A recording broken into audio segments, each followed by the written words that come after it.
Here. Councilmember Aitman. Here. Councilmember Fritchen. Present. Councilmember Holman. Here. Councilmember Lowry. Present. Vice Mayor Miller. Here. And Mayor Johnson. Present. At this time, I would like to welcome Pastor Don Strongman from Trinity Presbyterian Church. Bring to all in our city and to those here today that hold office a spirit of wisdom, charity, and justice, that with steadfast purpose we may all faithfully serve to promote the well-being of all people. We humbly beseech you here today that we may always prove ourselves a people mindful of your favor and blessing. Here, They're of here. course they're here. Lisa Cooperman and Mary Lowe's. There you go, Lisa. Mary Lois, thank you so much for your service to the city of Stockton. Thank you.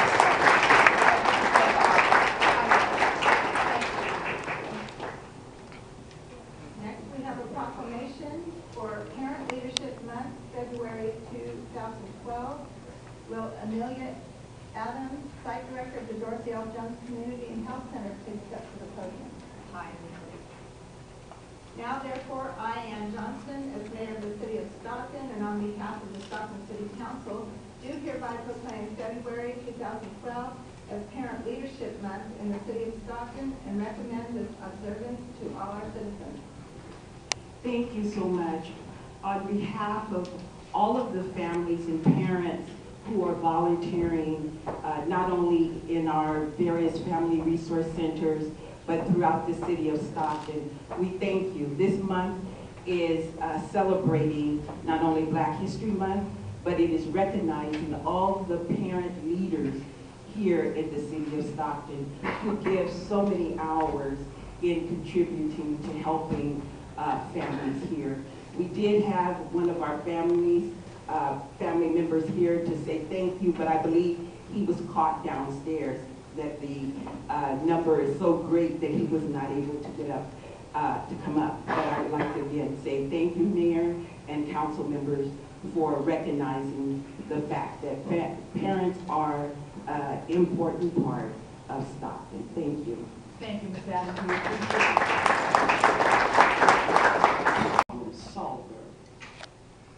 This is a formal request, which I've given you a copy of, for an investigation of the Chief of Police of Stockton, California, Blair O'Ring. This request is in response to an anonymous letter addressed to me on January 3rd. It is attached here too and accompanied by the picture that was included in the envelope.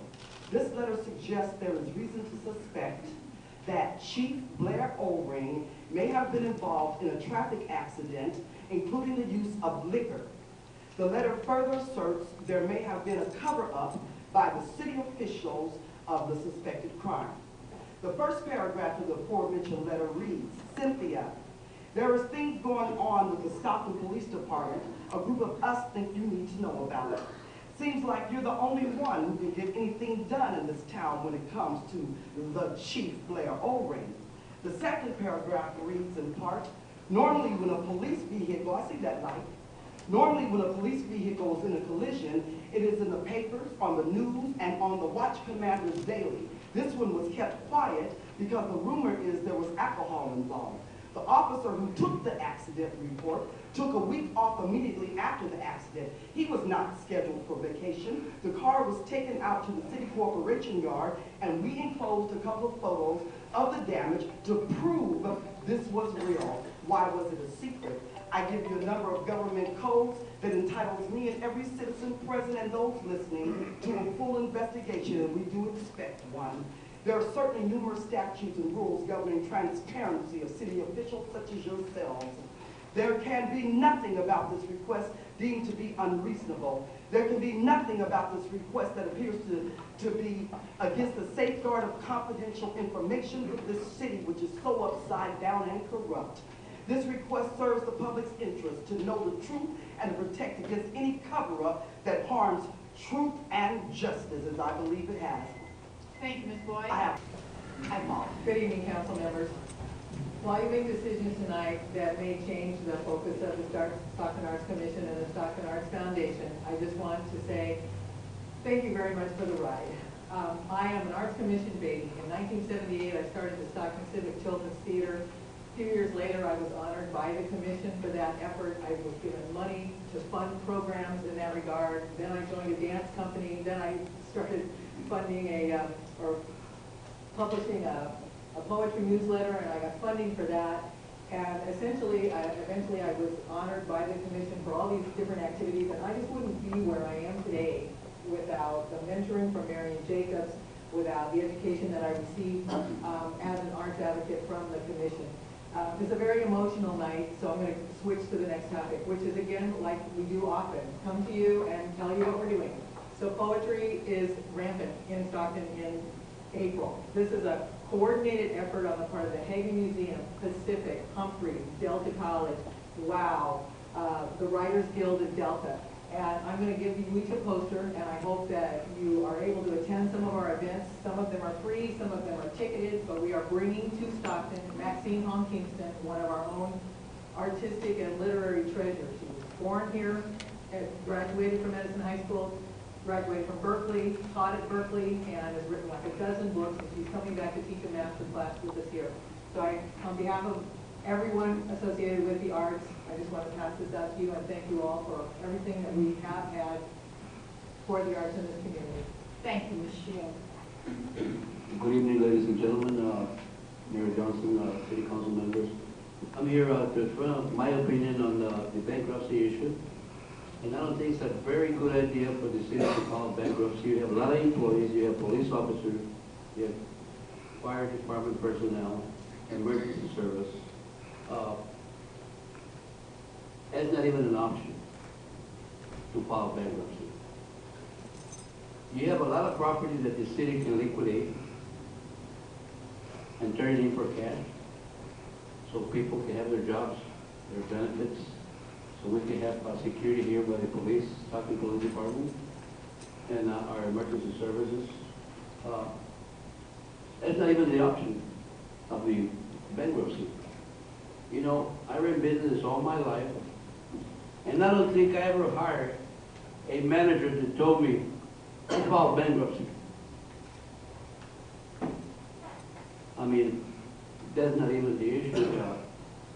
The issue is that we need to not to file bankrupt. See if we can come in an agreement with the unions, the Stockton PD. Stop this fighting. You know, you have management fighting with the employees. And like I told you before, if an employee is unhappy, there's a door. Find another job. You're trying hard to do and run the city with practically nothing. So I know you're trying to do the impossible and trying to make everybody happy, but somebody has to suffer. Main concern of mine is security, which is police department, and the emergency service. Good luck to you, and God bless all of you, and bless your families. Thank you, Mr. Ray. James Young. I'm going to make this short and sweet. As a resident of Stockton for most of my life, I am appalled at our current state of affairs. The idea that we should double the size of our debt via bankruptcy is ridiculous.